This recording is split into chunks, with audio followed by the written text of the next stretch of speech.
And yes, previously we were seeing as quite administrative. We absolutely had to transform. We actually now divide and conquer. Everything was so manual. And that's where things started changing.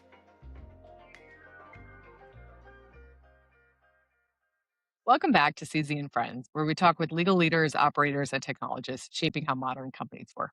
I'm your host, Cecilia Zadidi. Today, we have two guests from Marvell, a global semiconductor company that powers most of the chips in your devices today.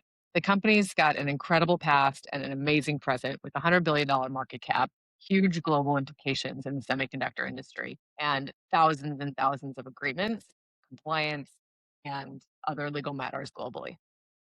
My guests are Sruthi Kosuri, the Director of Legal Operations at Marvell, and Cindy Prabhakar, a Legal Operations Manager on the team.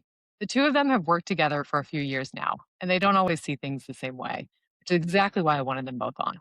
Quick bit of context on Marvell. They just posted record revenue of over $8 billion in fiscal 26, up 42%, all driven by AI infrastructure demand.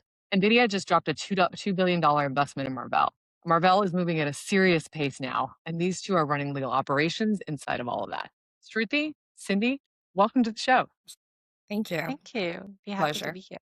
Cindy, I wanted to start with something you said in your notes to us. So you described legal operations previously as being seen as an administrative function, pushing paper around, kind of get a DocuSign type of thing. How has that changed? And is it a consequence of the scale that you see at your company?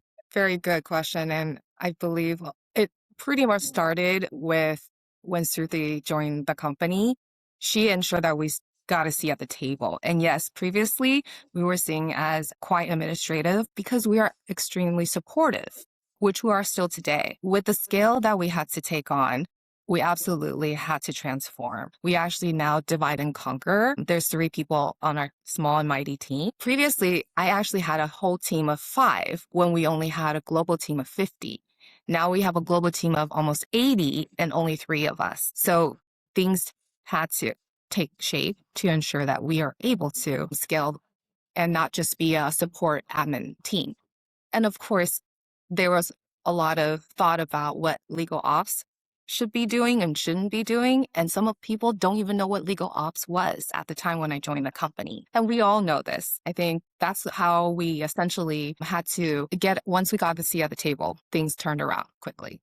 So, Shruti, you came in with an MBA, and we've got this incredibly global company. You're talking to us from India right now. Huge geopolitical implications, a legal team that my guess is being pulled in a lot of different directions. So, how did you make that change that Cindy just described? And so, was it from like legal ops as Cindy's words, administrative to partnering to helping? It sounds like your GC scale the team. So, give us a picture of what you did.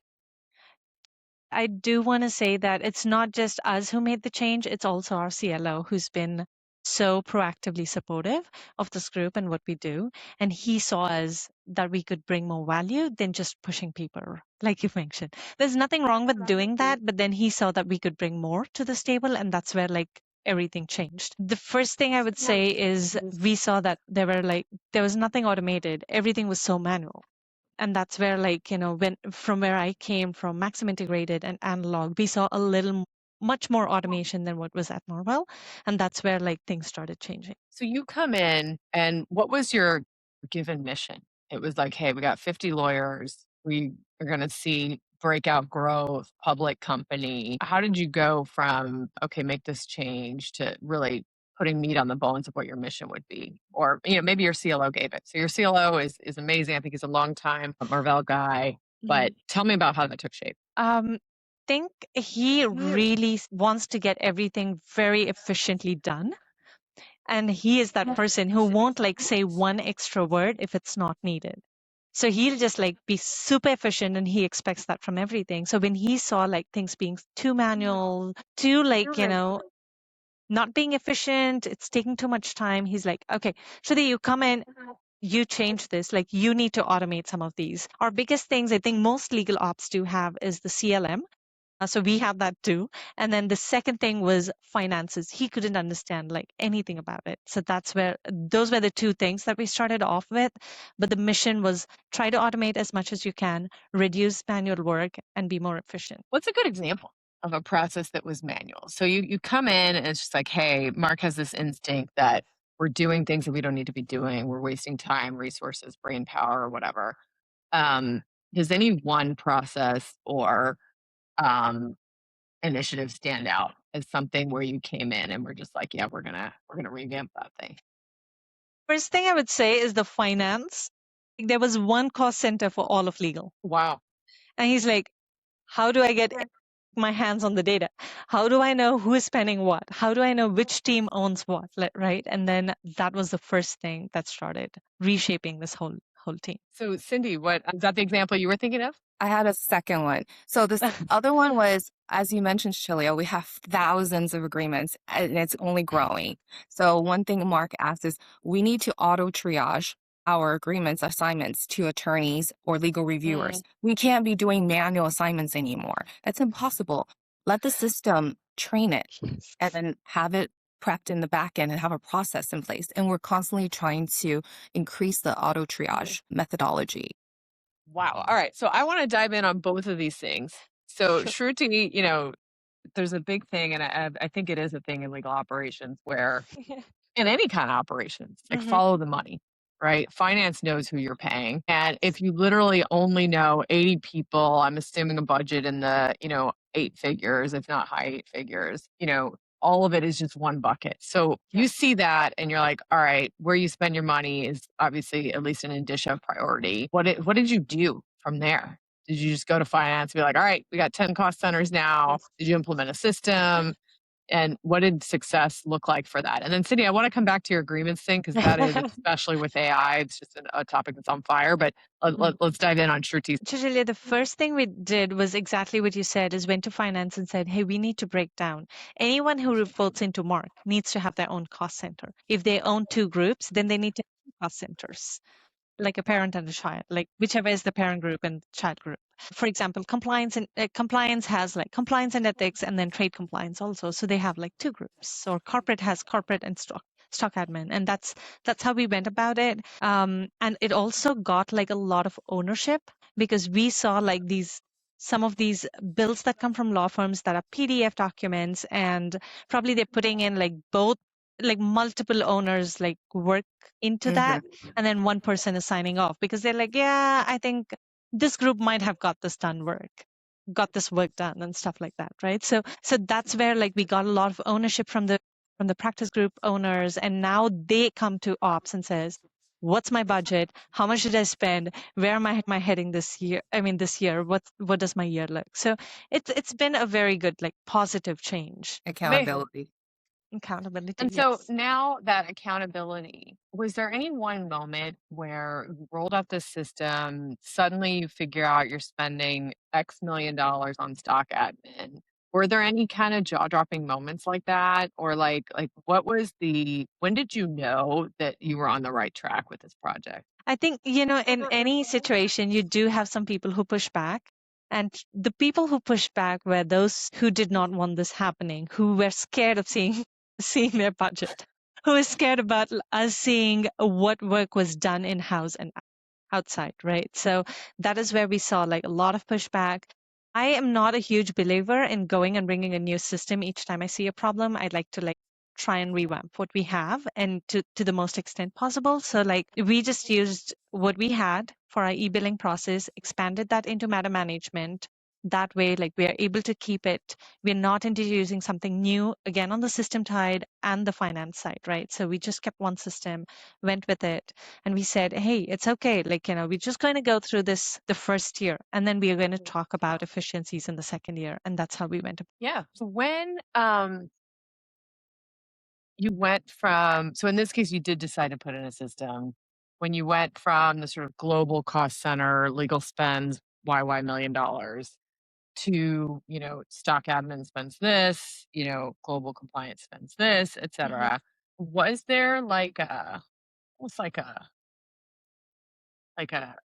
I guess, a head smacking moment of like, oh, wow, like we should change XYZ. And in that moment, presumably you're meeting with the individual leaders across Mark's team.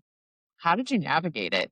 And was there, any kind of like, if you have advice for people who are trying to do this kind of large scale change management, operational up leveling, what would it be? Cecilia, it's always like getting to know their side of the story than just like understanding why I am doing it. And that has been the biggest thing is either I would go on a walk with the leader, I would like talk to them one-on-one, schedule one-on-ones, just kind of build that like relationship to see why they're scared of something, right? Change is always difficult for everyone. And that's where like we were able to see that we were able to talk to some of them. And again, there are folks that you can't just talk through like every time they knew I had a one-on-one, they would divert the topic to something else entirely. So yes, it was difficult, but at the end of it, I think Mark was a key driver of this, and he's like, "You guys don't have a choice. You either do this or don't do this with us." So I think for those who were not willing to work with us, that was the ultimatum that we got. Yeah. Yeah. So literally, given that, so with Cindy, we're obviously had a front row seat to this process. If you've been operating at the company a number of years and you're in a position to give ultimatums to people very senior to you, how did that, any thoughts on that? And, you previously had people call you an admin. Now you're walking in and being like, fix your budget or you're gone. What was it? Give us both the emotional and the kind of practical aspect of that. Obviously, we weren't so stringent. We do give them a premise. Like before you engage a new outside counsel, look at what we already have in-house. Is there a possibility that we can actually hire a headcount or even a contractor versus engage another outside counsel? Oftentimes, there's the relationship you build with your outside counsel over years and decades. And that is the kind of the mindset we have to overcome. And, we don't mind being the bad guys because we know this is what we have to do in order to get things to work more efficiently. So we tell them, before you DocuSign anything, come to us. Not only is it we can assist you with doing things right, we also can make sure that whatever you're negotiating or engaging in, it really is something that has value add. Yeah, I mean, what you're saying is super powerful because what I've seen the trend over the last 25 years has been that in-house lawyers as a portion of company legal spend has gone up. And that's reflective of exactly the efficiency that you described. So how are you like, so you're playing this trend out in real time. So a lawyer on the team wants to hire, counsel in, I don't know, Azerbaijan or something for some supply chain thing. Mm-hmm. Are you like, how are you convincing them to do it in-house? And then does it come down to the dollars and cents? And then is there more ROI in building that in-house? So background, the reason I ask, I spoke with the CLO of Netflix and he said, if they hire an outside counsel more than 3 times in a country, boom, they're hiring a Netflix lawyer in that country. It's basically, and they have, I think, north of 75% of their legal spend is actually in-house. And don't quote me on that number, but it was high, and it was because the economics were exactly as you described. So I guess I'm wondering, like, is in-housing like a specific initiative at Marvell? And then within that, how has that evolved? Like, so you saw you're putting the pressure on them, you're giving them those options, but is this reflective of like the legal industry at large, or like what's driving it? I think because you're giving a very corner country, it's very difficult. Azerbaijan, let's look at normal country. That's very, but yes, on you a give an larger employment issue scale. in France. All right, I'm with you. We try to make sure that they know we have resources in-house, AI resources. We have enterprise AI. We also have, a lot of companies coming to us with secondments, with legal expertise, knowledge. So we may not need to hire a law firm. We could be hired consultants versus lawyers, right? So there are other considerations, but we do have a lot of countries globally, and unfortunately, we do need expertise in those niche countries. For example, recently we have Greece from our acquisition. We don't think we're going to plant an attorney in Greece anytime soon. So there is a balance. And the other part of it is, are the clients noticing? Tell me how the clients are noticing this change. Definitely. We hear a lot of appreciations come through. We actually have a company-wide appreciation central tool and platform And I oftentimes see people from all different business units coming and thanking them because we are now in-house. We don't have to rely on outside counsel for everything.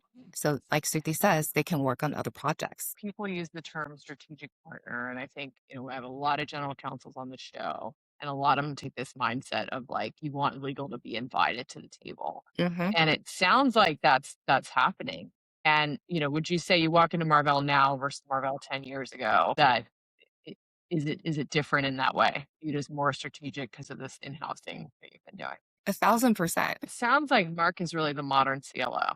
Would you say that's accurate? Yes, it is. Yeah. It's becoming the So modern CXO. CXO. Mhm. It's funny because I was at Cruise, which was a division of General Motors, and we had Dan Ammon, who had been basically the CFO and president at GM.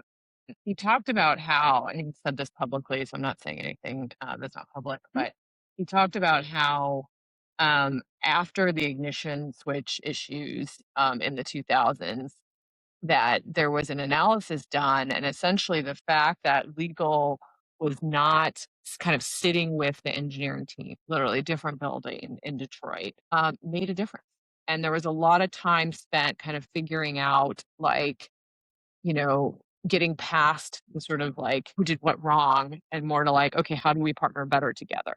And so looking at the case of Marvell, 8 billion in revenue, growing 42%, like you're clearly doing something right from a management standpoint. Would you say that Mark is part of that, or how do you see that reflected? Would you say that modernity, that mindset has been part of Marvell's success, or part of certainly legal success helping Marvell? I feel I can attest to legal success at Marvell, for sure. Marvell's success, I think that would be a question to Mark rather than to us. But to me, it's a feeling, right? Like, does Yeah. it feel like legal is higher performing now than it was 5 years ago before you brought more in-house? I think we're on all fronts. We're Mhm. higher performing, we're more approachable, we're more personable, Mhm. we're more reliable, and more respected. We earned our seat at the table because we're meeting them literally and figuratively, right? Mhm. We're not on the ivory tower anymore. They see us as a partner, as a trusted advisor. And I think that's part of Mark's mission statement, right? Yes. I love that. I love that. And so when you go back and look, so Shruti, you came in and you had this mission to improve the legal operations, make it modern, and now you're doing it. Was there a moment, and how do you drive that improvement continuously?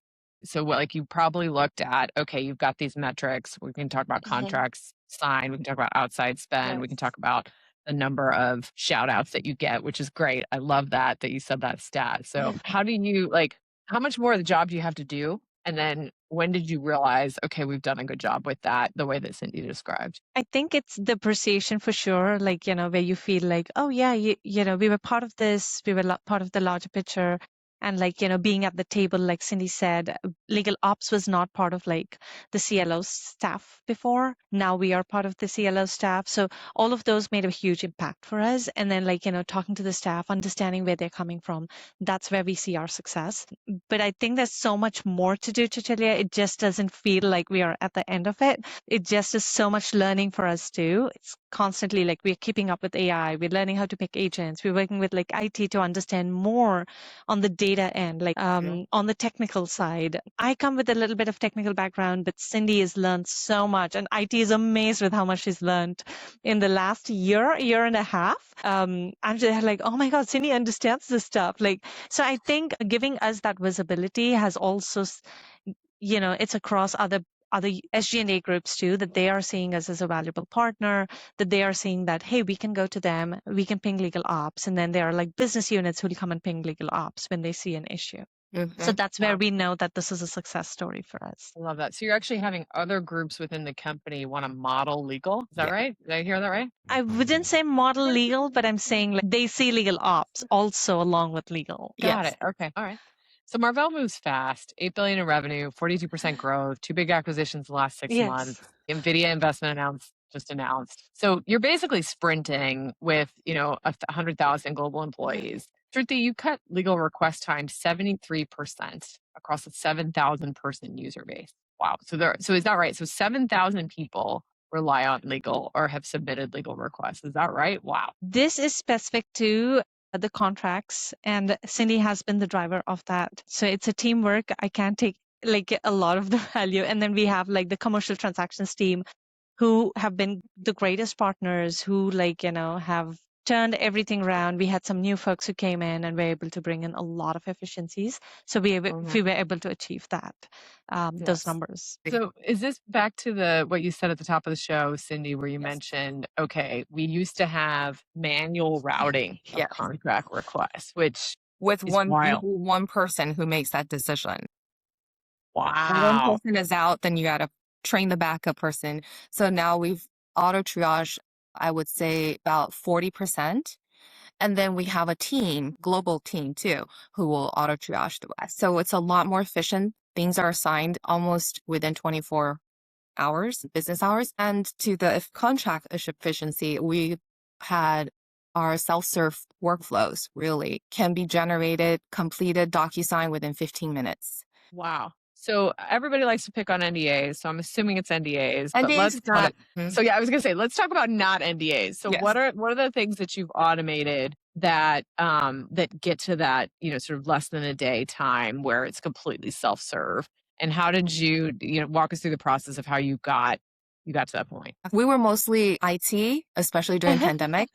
The huge influx of IT tools, applications, that came in. So because of that, we had to create something a lot more streamlined. So we created the IT SOW self-serve and change order self-serve. So basically an amendment to any SOW. So that was our number one goal, is pulling in our constant influx of IT agreements. That has also been able to go down from maybe 5 hours to 15 minutes. If you have an MSA in place already, you have the terms and conditions, all you need to do is add extra technical support. You put in your scope of work, pop it into the system, and it will send out a DocuSign. I love that. So I have to imagine, I mean, even just literally for our startup, I'm looking at vendor agreements basically every day, adding seats on Zoom, whatever it is. And I can't imagine for that huge of an employee base. Wow. So in substance, how do you unlock that? Do you nail the MSA on the front end and then empower the business? Okay. Yeah. And so do you push your own? So this is a big thing. You all are a huge company where we represent, so a lot of GCI customers are software companies selling to big companies. And the big thing is, okay, they want to use, let's use Acme in the example. Acme wants to use their paper. And we're like, no, but Acme's paper is not relevant to what we do. So do you all hold the line on Marvell paper for software purchases? Yes, for the most part.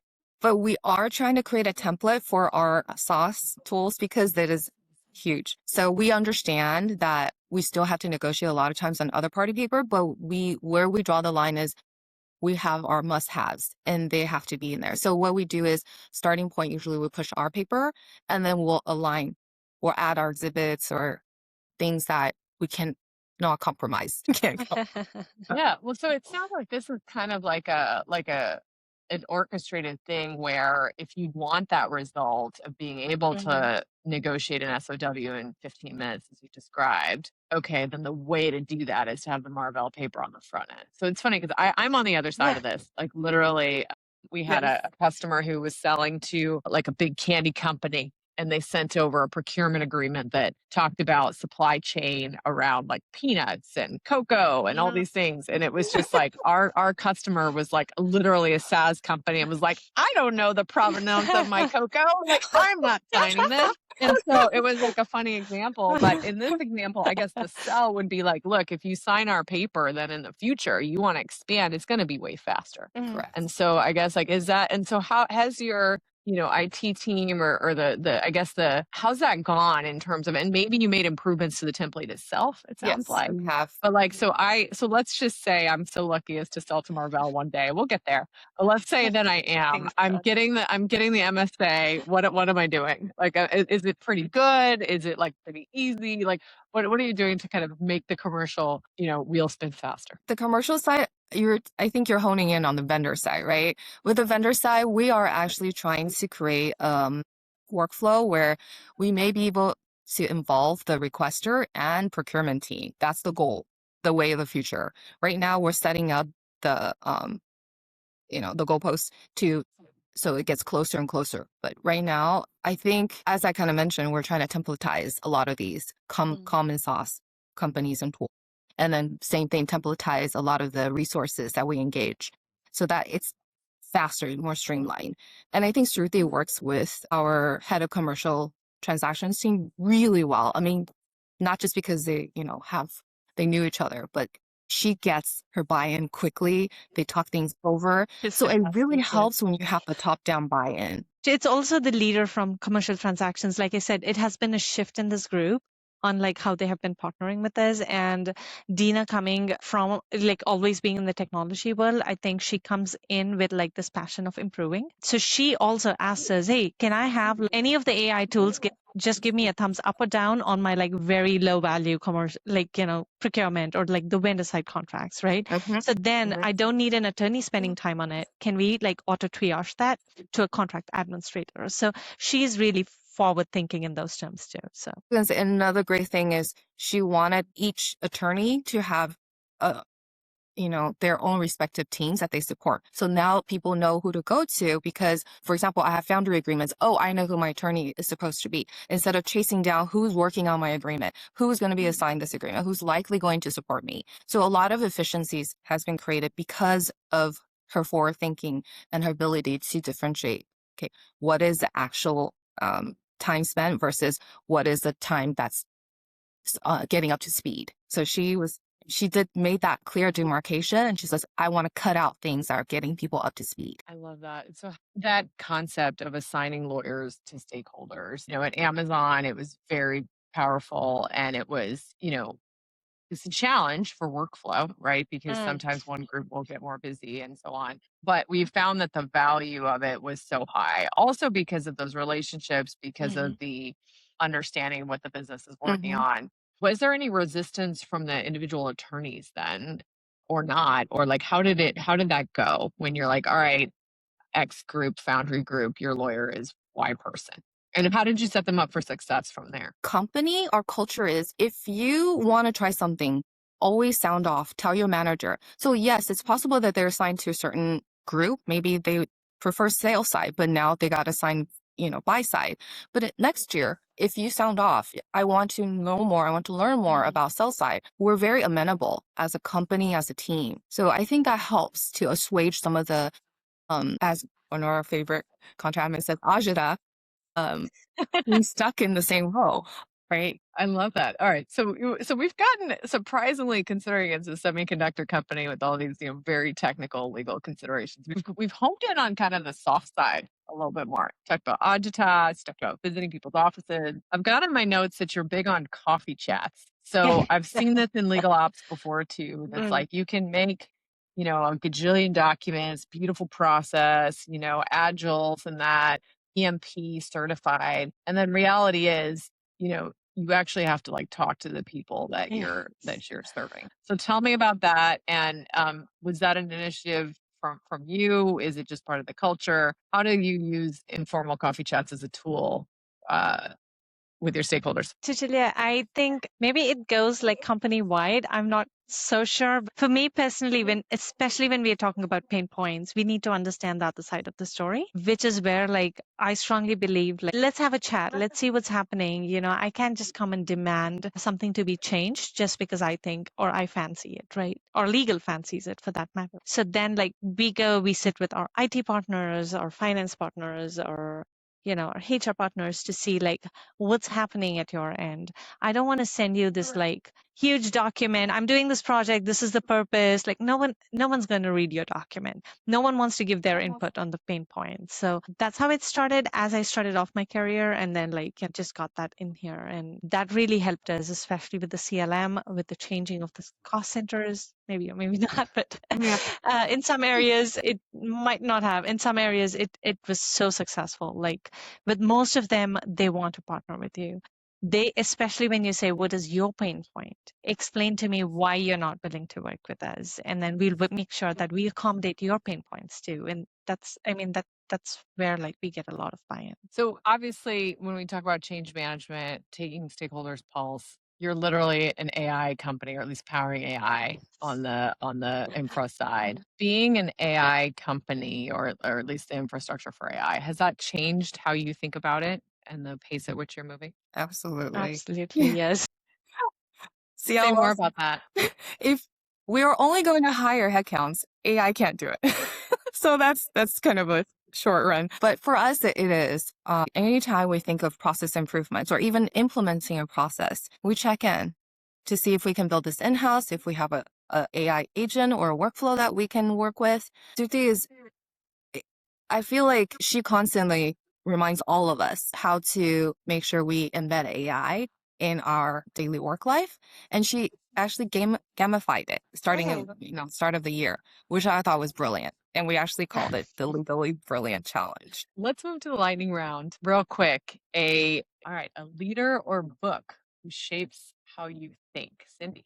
I think people in legal ops probably know Connie Brenton. So she's sort of an idol of mine. They have the mother of invention. I feel like she's like mother of legal ops. I really look up to her. Anytime she's around having her some seminars and conferences, if I can, I will try to attend. Learning from her, passion, absorbing the energy, and knowing what she went through personally and still being so profoundly, passionate about all things legal ops really helps me to know that I'm in the right place. I really love my job. It's not just a 9 to 5 and then turn it off when I'm done. I'm constantly thinking, how do I make my team, my organization better? All right, Sruthi, something you would tell your younger self. Be patient. I was a spitfire who wanted things to be done really fast. But coming to this age, I think like patience was the best thing that happened that made things work for me. I love it. Last one, and I'll ask you both this question. 5 years from now, kind of post AI, let's say, or certainly more in AI. We've got AI chips in our brain. I'm just kidding. What does a great legal function look like in a company like Marvell? I would say it would be like one of the practice groups where, we are partnering with you, not just with you, but also the business units to kind of deliver not operations just for the legal team, but the larger company. How about you, Cindy? I feel like we're able to easily fill in the gaps. So legal ops is no longer, like Sruthi says, we're not just legal operations. We're a global operations. We go where we're needed and we're able to create 2D, 3D versions of us where we go. That's a great one, love Cindy. That. I love that. Yeah. That's the futurism from a high-tech technology. company. Yes. I love that. So good. All right. I'm so glad you both came on for this one. Thank you for being on the show. It's been a pleasure. Thank you so much, Shirley. Yeah, thank you for having us. Really appreciate and love the chat. Yes. Love it. So good. All right. That was Sruthi Kosuri and Sruthi Prabhakar from the legal operations team at Marvell Technology. If you want to see how legal teams are using AI to do better work and reach the legal brilliance levels that the two of these folks describe, head over to gc.ai and follow Seizing Friends wherever you get your podcast. Have a great day. See you next time.